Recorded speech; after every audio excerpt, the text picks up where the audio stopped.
Poster তো বানানো হয়ে গেল, এখন এটির একটি চমৎকার প্রেজেন্টেশন দিতে হবে। এই জায়গায় এসে সকলের পা কাঁপে, গলা শুকিয়ে যায়, শরীর ঘামতে থাকে, তাই না? তোমার যদি এই ফিলিংটা হয়, আমি বলতে পারি আমার এই ফিলিংটা আরো বেশি হয়েছিল।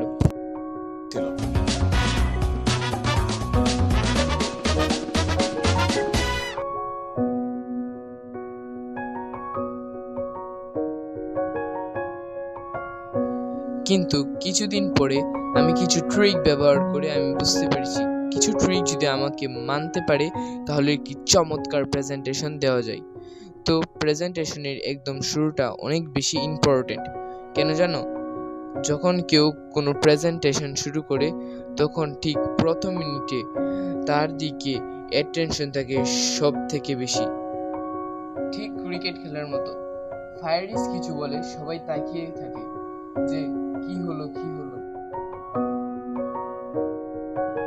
যেহেতু প্রথম দিকে অ্যাটেনশন সব থেকে বেশি থাকে, তাই শুরুতে যদি ভালোভাবে প্রেজেন্টেশন করা যায় তাহলে সবার অ্যাটেনশন তুমি নিয়ে নিতে পারবে।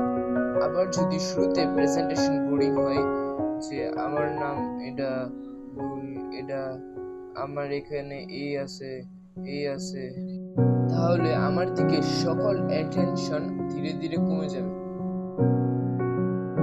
আর শুরুর দিকে যদি তুমি সকলকে একটি প্রশ্ন করে দাও যে মানব দেহের সব থেকে বড় অঙ্গ কোনটি, তোমরা বলো তো, নিশ্চয়ই উত্তরটি হবে মানুষের ত্বক। ক্লাসের সকলে উত্তরটি ভাবতে শুরু করো, সকলের অ্যাটেনশন তুমি নিয়ে নিতে পারবে। আরেকভাবে তুমি সকলের অ্যাটেনশন নিয়ে নিতে পারবে, তোমার প্রেজেন্টেশনের যে টপিকটি আছে সেই টপিকটির উপর গল্প নির্ধারণ করে তা বলতে পারো। দেখো, মানুষ কিন্তু সবকিছুই ভুলে যায়, কিন্তু গল্পগুলো কখনো ভুলে না। আবার তুমি তোমার টপিকের উপর নির্ধারণ করে মজার একটি তথ্য দিয়ে শুরু করতে পারো। এরপর তুমি তোমার প্রেজেন্টেশনের টপিকটা বলবে, এরপর টপিকের উপর নির্ধারণ করে কিছু বলে তুমি তোমার বক্তব্য ধন্যবাদ বলে শেষ করবে। Thanks for watching from Shikbo Ami page.